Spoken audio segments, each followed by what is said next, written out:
जय हिंद दोस्तों। हमारे रोजगार विद प्रशांत यूट्यूब चैनल में आप सभी का स्वागत है। दोस्तों, हमारा आज का टॉपिक रहेगा अविकारी शब्द, जिसे अव्यय भी कहा जाता है। तो आइए हम अपना टॉपिक शुरू करने से पहले मोटिवेशन देखते हैं। मोटिवेशन क्या है? सपना एक देखोगे तो मुश्किलें हजार आएंगी, लेकिन वह मंजर बड़ा खूबसूरत होगा जब कामयाबी शोर मचाएगी। तो दोस्तों, सपना देखने के बाद मुश्किलों से नहीं घबराना है, बस लगातार अपने सपनों के लिए मेहनत करनी है जब तक हम अपना सपना पूरा ना कर लें। तो आइए हम अपनी क्लास शुरू करते हैं। हमारा टॉपिक है अविकारी शब्द या अव्यय। क्या होता है अविकारी शब्द? परिभाषा देखते हैं इसकी। जिन शब्दों में लिंग, वचन, काल व कारक से कोई विकार या परिवर्तन नहीं होता है, उन्हें अव्यय कहते हैं। अगला पॉइंट है, अव्यय का शाब्दिक अर्थ होता है जिसका व्यय ना हो, अर्थात खर्च ना हो। अगला पॉइंट है, ये शब्द सदैव अपरिवर्तित, अविकारी तथा अव्यय होते हैं। अगला पॉइंट है, इन शब्दों का मूल रूप स्थिर रहता है। आइए अविकारी शब्द देखते हैं कौन कौन से होते हैं।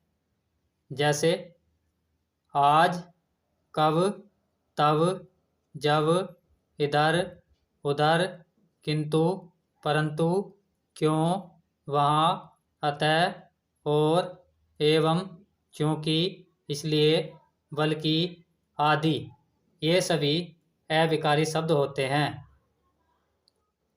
आइए आगे देखते हैं अव्यय के भेद। अव्यय के 4 भेद होते हैं। पहला क्रिया विशेषण अव्यय, दूसरा संबंध बोधक अव्यय, तीसरा समुच्चय बोधक अव्यय और चौथा विस्मयादि बोधक अव्यय। नंबर पहला देखते हैं इसका। पहला है क्रिया विशेषण। क्या होता है क्रिया विशेषण? जो शब्द क्रिया की विशेषता प्रकट करते हैं उन्हें क्रिया विशेषण कहते हैं। अर्थात जिन शब्दों के द्वारा क्रिया की विशेषता प्रकट की जाती है उन्हें क्रिया विशेषण कहा जाता है। आगे पॉइंट देखते हैं। क्रिया विशेषण को 3 भागों में बांटा गया है। पहला अर्थ के आधार पर, दूसरा प्रयोग के आधार पर और तीसरा रूप के आधार पर। पहला देखते हैं इसमें अर्थ के आधार पर। अर्थ के आधार पर क्रिया विशेषण के 4 भेद होते हैं।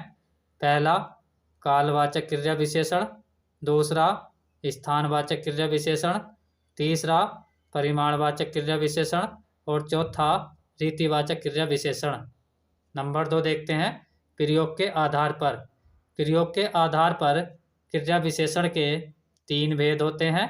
पहला साधारण क्रिया विशेषण, दूसरा संयोजक क्रिया विशेषण और तीसरा अनुबंध क्रिया विशेषण। नंबर 3 देखते हैं रूप के आधार पर। रूप के आधार पर क्रिया विशेषण के 3 भेद होते हैं। पहला मूल क्रिया विशेषण, दूसरा यौगिक क्रिया विशेषण और तीसरा स्थानीय क्रिया विशेषण। हम अपनी क्लास में अर्थ के आधार पर पढ़ेंगे क्योंकि यही इम्पोर्टेंट है इसमें। आइए देखते हैं अर्थ के आधार पर। अर्थ के आधार पर क्रिया विशेषण के 4 भेद होते हैं। पहला है कालवाचक क्रिया विशेषण। काल का अर्थ होता है समय। इसकी परिभाषा देखते हैं। जिन शब्दों के द्वारा क्रिया के होने के समय का बोध होता है उन्हें कालवाचक क्रिया विशेषण कहते हैं। इसकी पहचान है कालवाचक क्रिया विशेषण शब्दों में कब लगाकर प्रश्न करने पर उत्तर सही मिलता है तो वहाँ कालवाचक क्रिया विशेषण होता है। आइए देखते हैं कालवाचक क्रिया विशेषण शब्द कौन कौन से हैं? जैसे आज, कल, परसों, अभी, तुरंत, रात भर, दिन भर, आजकल, नित्य, हर बार, कई बार, प्रतिदिन आदि। ये सभी कालवाचक क्रिया विशेषण शब्द होते हैं। इसके उदाहरण देखते हैं। पहला उदाहरण है इसका, श्याम अभी गया है। तो हमारी पहचान क्या थी? पहचान में लिखा हुआ है, हम वाक्य में कब लगाकर देखेंगे। तो देखते हैं। वाक्य है श्याम अभी गया है। तो कब गया है? अभी। तो उत्तर क्या मिला? अभी। तो यहाँ पर अभी क्या हुआ? कालवाचक क्रिया विशेषण। ऐसी अगला वाक्य है, रोहन कल जयपुर जाएगा। तो कब जाएगा? कल। तो यहाँ पर उत्तर क्या मिला? कल। तो कल क्या हुआ? कालवाचक क्रिया विशेषण। ऐसी अगला वाक्य है, वह आजकल में आ जाएगा। तो कब आ जाएगा? आजकल में। तो यहाँ पर आजकल में क्या हुआ? कालवाचक क्रिया विशेषण। ऐसी अगला वाक्य है, मैं शाम को घर जाऊंगा। तो कब जाऊंगा? शाम को। तो यहाँ पर शाम को क्या हुआ? कालवाचक क्रिया विशेषण। ऐसी अगला वाक्य है, राम शीघ्र जाओ। तो कब जाओ? शीघ्र। तो यहाँ पर उत्तर क्या मिला? शीघ्र। तो शीघ्र क्या हुआ? कालवाचक क्रिया विशेषण। आइए नंबर 2 देखते हैं। नंबर 2 है स्थानवाचक क्रिया विशेषण। क्या होता है? जिन शब्दों के द्वारा क्रिया के होने के स्थान का बोध होता है उन्हें स्थानवाचक क्रिया विशेषण कहते हैं। इसकी पहचान देखते हैं। पहचान है, इसमें स्थिति का बोध पता करने के लिए कहाँ लगाकर पता करते हैं। आइए देखते हैं स्थानवाचक क्रिया विशेषण शब्द कौन कौन से हैं। जैसे यहाँ, वहाँ, जहाँ, आगे, पीछे, ऊपर, नीचे, सामने, भीतर, बाहर, दूर, समीप, दाएं, बाएं आदि। ये सभी स्थानवाचक क्रिया विशेषण होते हैं। इसका उदाहरण देखते हैं।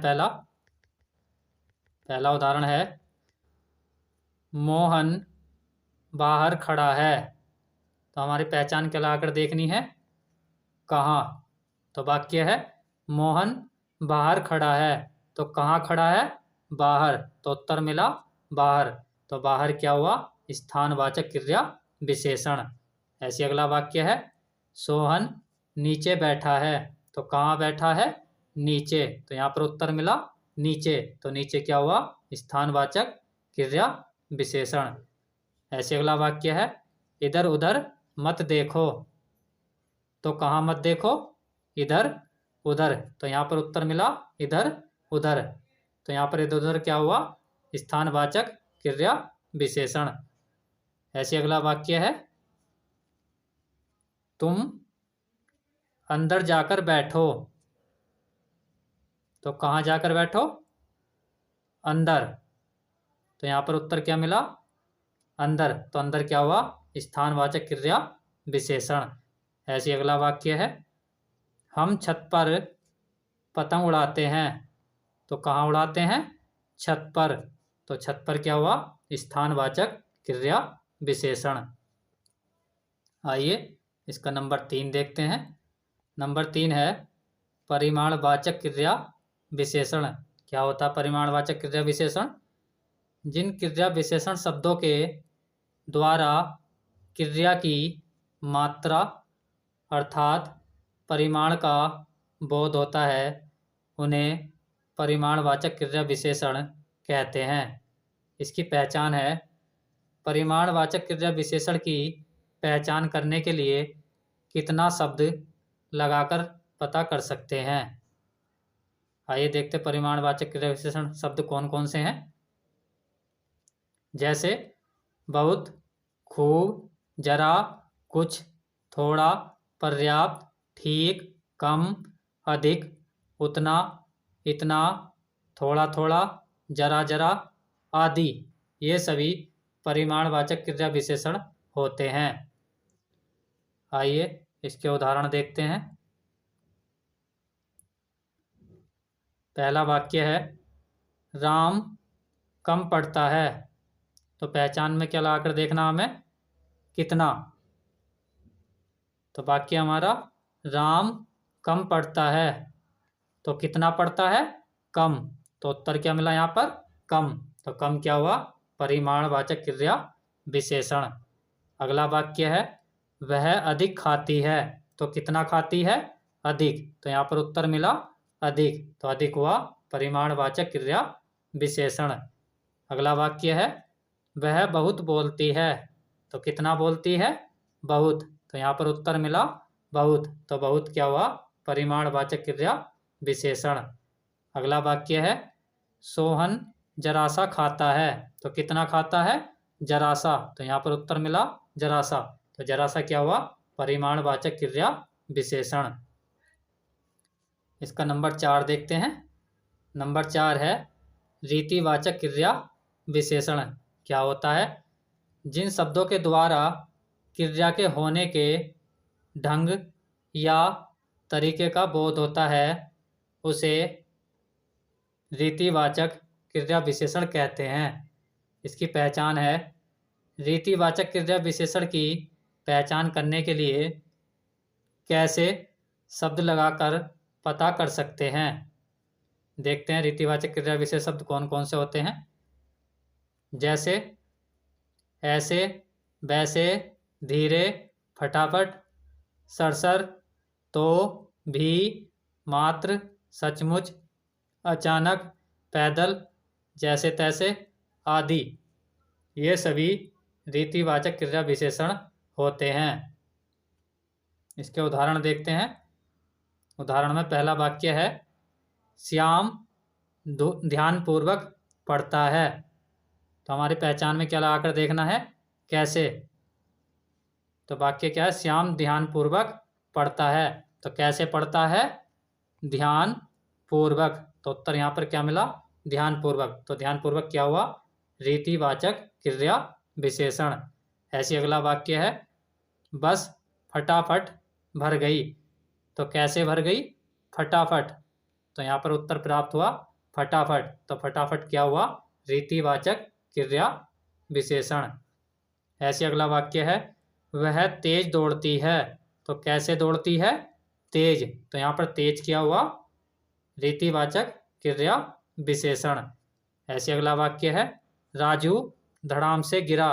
तो कैसे गिरा, धड़ाम से। तो यहाँ पर धड़ाम क्या हुआ, रीतिवाचक क्रिया विशेषण। ऐसी अगला वाक्य है सांप टेढ़ा मेढ़ा रेंगता है। तो कैसे रेंगता है, टेढ़ा मेढ़ा। तो टेढ़ा मेढ़ा क्या हुआ यहाँ पर, रीतिवाचक क्रिया विशेषण। आइए आगे देखते हैं। नंबर 2 है संबंध बोधक अव्यय।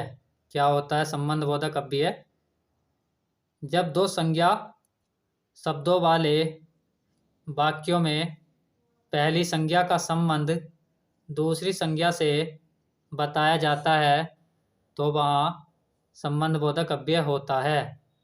अगला पॉइंट है क्रिया विशेषण के वाक्यों में नया संज्ञा शब्द जोड़ने पर अर्थात क्रिया विशेषण का विस्तृत रूप ही संबंध बोधक अव्यय कहलाता है। आइए देखते हैं संबंध बोधक अव्यय क्या क्या होते हैं। जैसे के साथ, के सामने, के चारों ओर, के निकट, के भीतर, के पीछे, के बाहर, के ऊपर आदि ये सभी संबंध बोधक अव्यय होते हैं। इसके उदाहरण देखते हैं। उदाहरण में पहला वाक्य है राम घर के बाहर खड़ा है। तो कहाँ खड़ा है, घर के बाहर। तो यहाँ पर के बाहर क्या हुआ, संबंध बोधक अव्यय। अगला वाक्य है सोहन ने स्कूल के बाहर पेड़ लगाए। तो कहाँ लगाए, स्कूल के बाहर। तो यहाँ पर के बाहर क्या हुआ, संबंधबोधक अव्यय। अगला वाक्य है श्याम छत के ऊपर बैठा है। कहाँ बैठा है? के ऊपर। तो के ऊपर क्या हुआ यहाँ? संबंधबोधक अव्यय। अगला वाक्य है यहाँ से पूर्व की ओर तालाब है। तो यहाँ पर की ओर क्या हुआ? संबंधबोधक अव्यय। नंबर 3 देखते हैं समुच्चय बोधक अव्यय। क्या होता है समुच्चय बोधक अव्यय? दो उपवाक्यों या दो पदों को या दो कथनों को जोड़ने के लिए जिन शब्दों का प्रयोग किया जाता है उन्हें समुच्चय बोधक अव्यय कहते हैं। पहला उदाहरण है इसका, राम और श्याम खेलते हैं। तो यहाँ पर राम और श्याम को कौन सा शब्द जोड़ने का काम कर रहा है? और। तो यहाँ पर और ही क्या हुआ? समुच्चय बोधक अव्यय। ऐसी अगला वाक्य है सीता बाजार गई लेकिन मोहन बाजार नहीं गया। तो यहाँ पर दो वाक्यों को कौन सा जोड़ रहा है? लेकिन। तो यहाँ पर लेकिन क्या हुआ? समुच्चय बोधक अव्यय। अगला वाक्य है राम पढ़ता है और श्याम सोता है। तो दोनों कथनों को क्या जोड़ रहा है यहाँ पर? और। तो और क्या हुआ यहाँ पर? समुच्चय बोधक अव्यय। अगला वाक्य है सूरज निकला और पक्षी बोलने लगे। तो यहाँ पर दो कथनों को क्या जोड़ रहा है? और। तो और क्या हुआ यहाँ पर? समुच्चय बोधक अव्यय। नोट पॉइंट में लिखा हुआ है और, पर, परंतु, लेकिन, किंतु, मगर, बल्कि, तथा, इसलिए, अतएव आदि समुच्चय बोधक अव्यय के संकेतक होते हैं। आगे देखते हैं समुच्चय बोधक अव्यय के दो प्रकार होते हैं। पहला समानाधिकरण समुच्चय बोधक अव्यय और दूसरा व्यधिकरण समुच्चय बोधक अव्यय। आगे देखते हैं नंबर 4। नंबर 4 है विस्मयादि बोधक अव्यय। क्या होता है विस्मयादि बोधक अव्यय? वे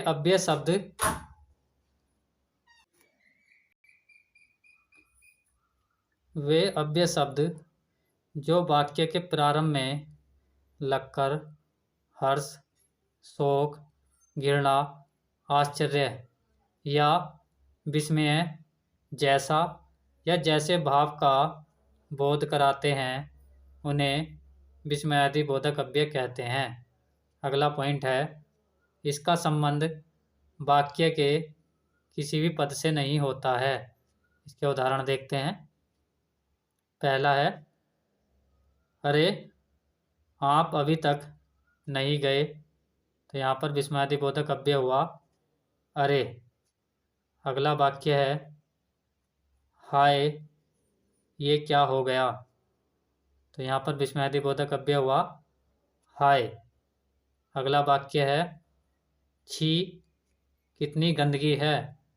तो यहाँ पर विस्मयादि बोधक अव्यय हुआ छी। अगला वाक्य है अरे आप आ गए। तो यहाँ पर विस्मयादि बोधक अव्यय हुआ अरे। अगला वाक्य है अजी सुनते हो। तो यहाँ पर विस्मयादि बोधक अव्यय हुआ अजी। आइए आगे देखते हैं। अब है निपात। क्या होता है निपात? जो वाक्य में नवीनता या चमत्कार उत्पन्न करते हैं उन्हें निपात अव्यय कहते हैं। अर्थात जो अव्यय शब्द किसी शब्द या पद के पीछे लगकर उसके अर्थ में विशेष बल लाते हैं उन्हें निपात अव्यय कहते हैं। इसके 9 भेद होते हैं। आइए निपात शब्द देखते हैं क्या क्या होते हैं। ही, भी, तो, तक, हर, मात्र, मत, सा, केवल आदि ये सभी शब्द निपात होते हैं। इसके उदाहरण देखते हैं। उदाहरण में पहला वाक्य है राम को ही आना पड़ेगा। यदि वाक्य होता राम को आना पड़ेगा तो वाक्य के अर्थ में इतना विशेष बल प्राप्त नहीं हो रहा है, लेकिन ही के लगने पर ही वाक्य में एक अलग ही अर्थ में विशेष बल प्राप्त हो रहा है। जैसे राम को ही आना पड़ेगा, तो यहाँ पर ही क्या हुआ, निपात शब्द। ऐसे अगला वाक्य है सीता भी साथ जाएगी, तो यहाँ पर भी क्या हुआ, निपात शब्द।